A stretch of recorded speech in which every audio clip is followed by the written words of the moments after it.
emergency destruct system is now activated.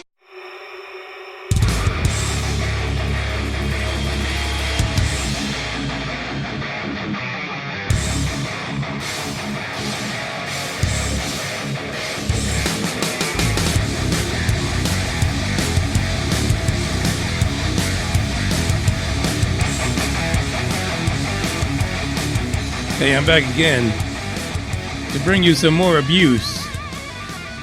Another night of UFO Buster Radio. I am Manny, aka Moonraker. And 2 news articles for today that we have to talk about just a little bit. But in the meantime, before I get that started, I just want to invite you today, right now, at this moment. I don't care where you're at. If you're driving in the middle of the road, pull over. If you're on the shitter, just pinch it. I just need you to hit that like, subscribe. I need you to forward it to someone. Take every one of your contacts and forward them this link. And say it was a message from the GOAT. That's all you have to say. Of course they'll think it's like Eminem or someone like that. They're not going to think Manny Moonraker, but they'll be surprised. I guarantee you they will be.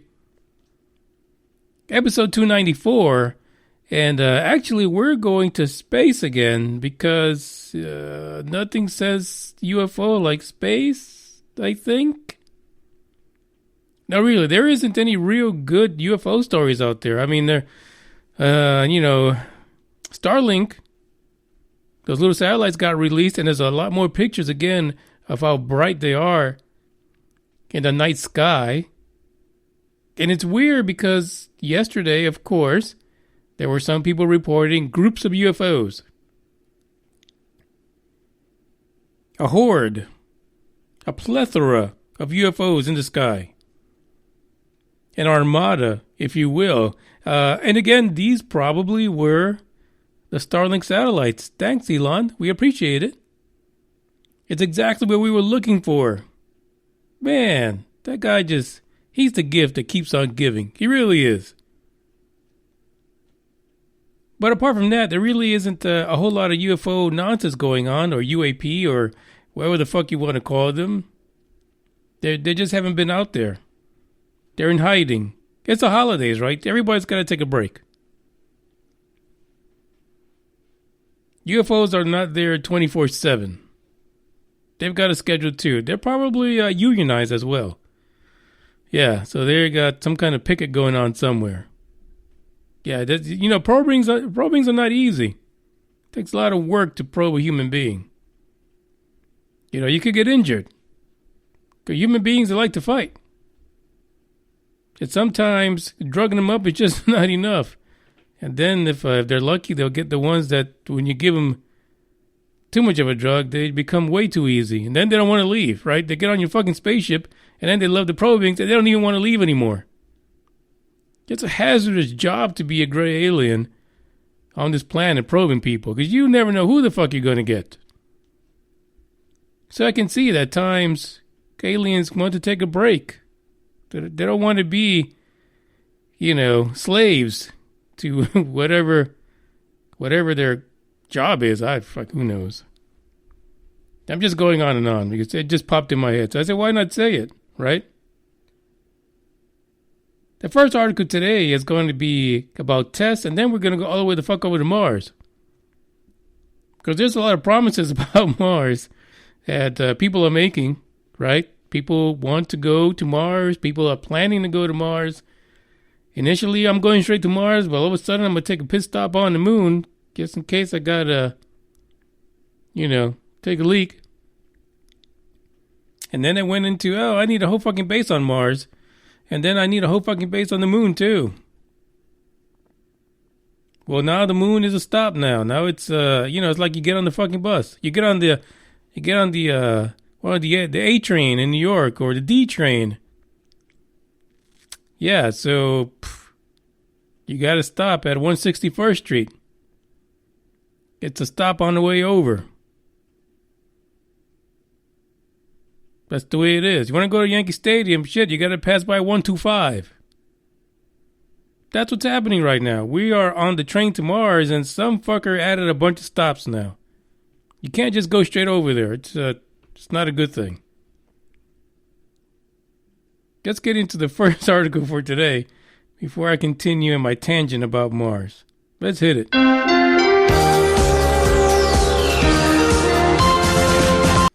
know you guys thought that the TV was on in the living room when you heard that one. It sounds like it's from a damn freaking news broadcast, right? God damn. I don't think I like it. Hold on, let me just go back to the... Oh, shit, I can't even go back to the other one. It's gone. Oh, boy.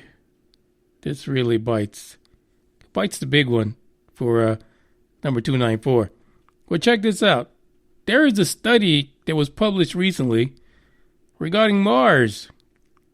So why did I go on that rant, you may ask?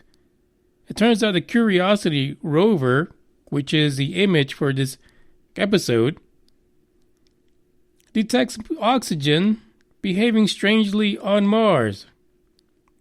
How funny is that?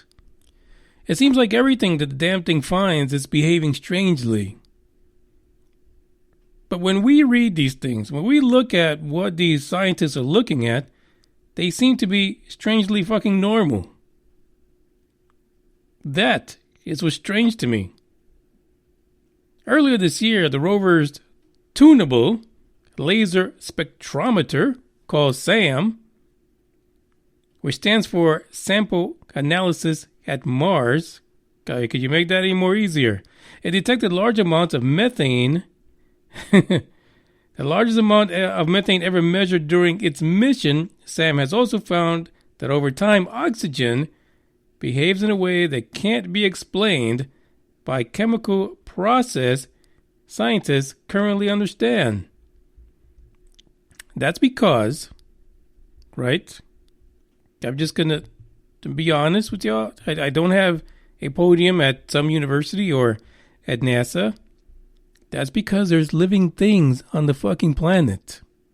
Yeah, it's not necessarily a chemical process. It's biological. How many people do not think that it's biological? I mean, they'll go as far in this article, which is linked in the description, which actually is coming from CNN.com, that, methane can be created from rocks. But why would methane happen in cycles when the planet warms up? Love is in the air, people. Haven't you fucking scientists ever been in love in spring? I don't know what the fuck is wrong with them. It turns out Sam has plenty of times, in about 6 years total, to sniff and analyze the atmospheric composition of Mars. And according to the data at the surface, because that's where it sniffs, 95% of the atmosphere is made up of carbon dioxide. Now that's fascinating, right? What happens with carbon dioxide on this planet? Because fuckers like to breathe that shit out. Another biological finding, if I do say so myself, Mr. Watson. Followed by 2.6 molecular nitrogen. Some nitrogen out here too, buddy.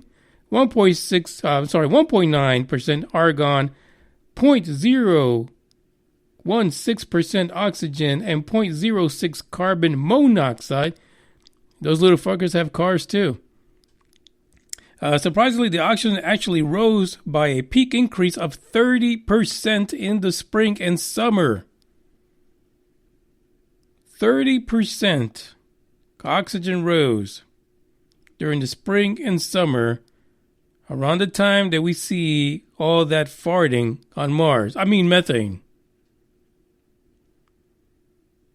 According to the paper, the variation suggests that the oxygen is being created by something. Oh, what a mystery. The plot thickens, NASA. Something is creating the oxygen and also creating the methane. Wonder what could that be? Sushil Atreya, the first time we saw that, I was just mind-boggling. Apparently, he's the author of the study on a paper about oxygen levels, and he is also a professor of climate and space sciences at the University of Michigan. When are you going to contact the person that has to do with astrobiology. Stop fucking around, NASA. Get an astrobiologist in there. Talk to those fuckers. The study was published this past Tuesday in the Journal of Geophysical Research. Planets.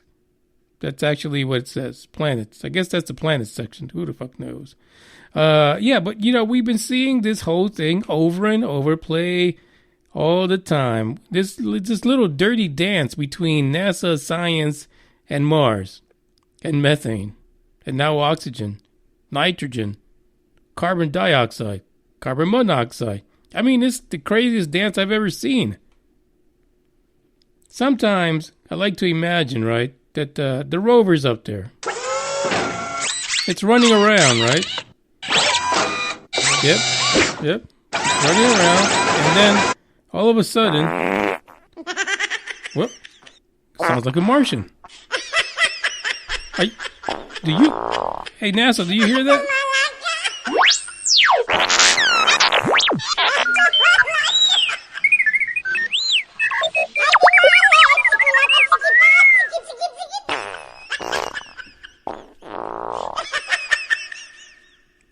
That's the part of the, excuse you. That's a part of the Mars exploration that we don't hear because we're not there. It's all these little Martians just farting away and laughing their asses off while the rover drives by. Slow as fuck because it doesn't move really fast.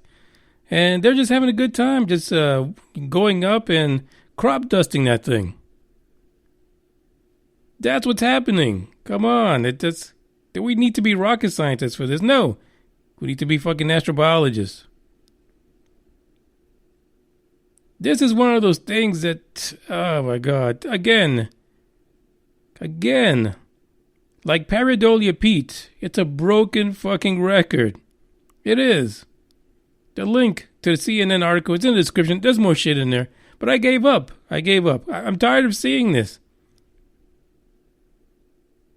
It's got to be their job to report the most obvious things from the most ridiculous perspectives. A perspective that totally makes no fucking sense at all. To later on come back and say, there was something shitting their pants on Mars. That's what it is. Another fucking record. 1, 2, 3, 4.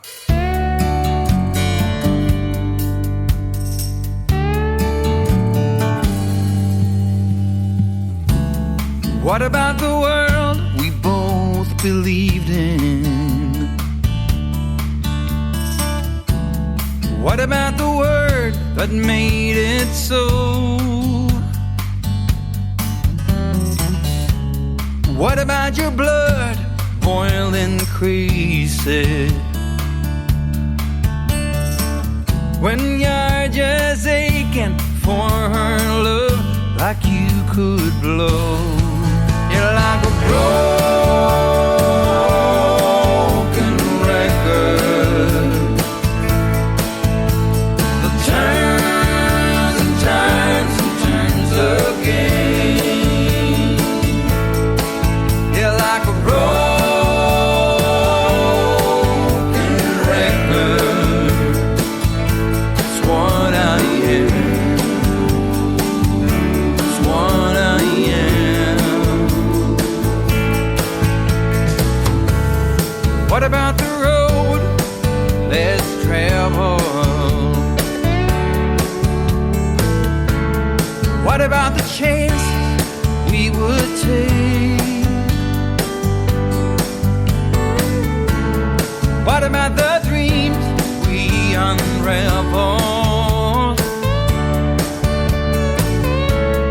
What about the bright and shiny future we would make? We're like a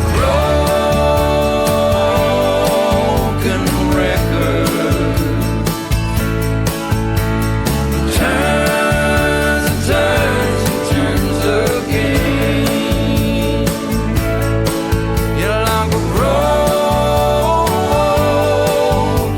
record. That's what I am.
Ladies and gentlemen, that was a broken record. That's what ufology and space right now is filled with. A bunch of broken records. Constantly spinning the same thing over and over again. Come on, DJ. Get the fuck off the turntables. You're driving us insane. The next story, I'm not even going to do the news intro because it's quite embarrassing. I really didn't like it. At first it sounded great, but now it's like shit on a stick. It's not good. It's not good at all. But here comes another broken record for you guys. Just in case you thought you were out of the woods. Just in case you thought you would never hear about Nibiru, Planet 9, Planet X ever again. It's back. It's back again. Because science is now involved, right? So because scientists are involved, now it's repeating itself. Every 60 days, it seems like, there's a new story. This one from Fox News. A lot of mainstream stuff going on. Planet 9 may have already been found, a study suggests. I love these studies because they suggest a lot of things. I mean, they're constantly suggesting. I got some suggestions for you guys to write studies. We're not going to cover them right now, but you have a pretty good idea where I'm going. Since the launch of this particular machine known as TESS, the Transiting Exoplanet Survey Satellite, back in April of last year, it turns out that a new study is suggesting that this fantastic piece of machinery, this $200 million tin can in space, may have also discovered Planet 9. You know, that was my question probably about a month or so ago. And that is, why are you guys spending so much damn time telling us about things that are light years away when you rubberdickers can't even find the shit that's in our own solar system? And lo and behold, the Poindexter gods have heard me. I'm telling you, there must have been a lot of pocket protectors just buzzing like crazy.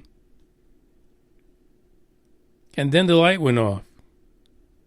Yeah, it turns out that maybe TESS might be able to track something that's faint as the rumored, the alleged, the fairy tale of Planet 9. Now, of course, they've been seeing trans-Neptunian objects are being affected by something of a great gravitational pull, but they couldn't pinpoint it. You know, at one point over the summer, they said maybe it's a shitload of asteroids. It's just a bunch of them all together, acting like one big object. According to astrophysicist Matt Holman, what TESS is doing is staring at regions in the sky for months at a time.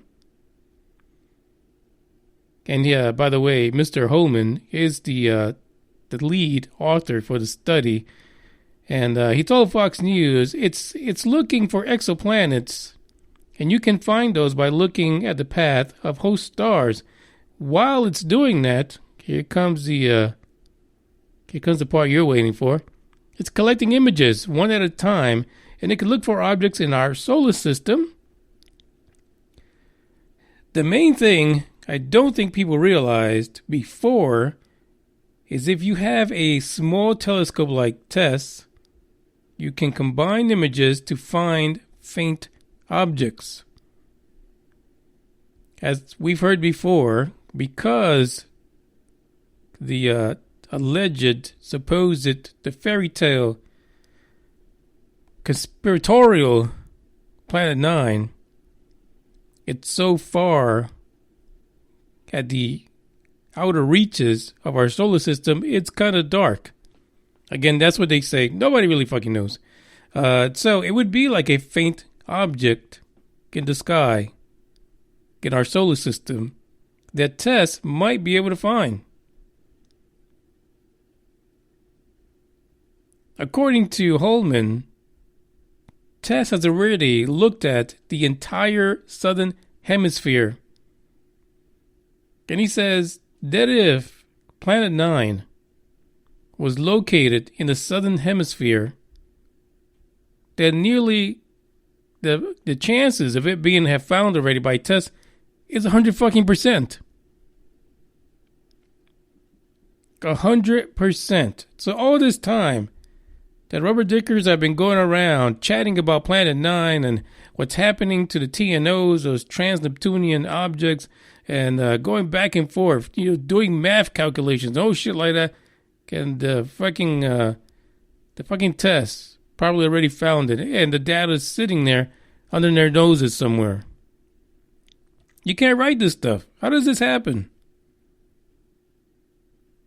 But here's the kicker, the one that kicks you right in your pants, because when I read this, I was like, he probably sitting out there sounding like Goofy right now.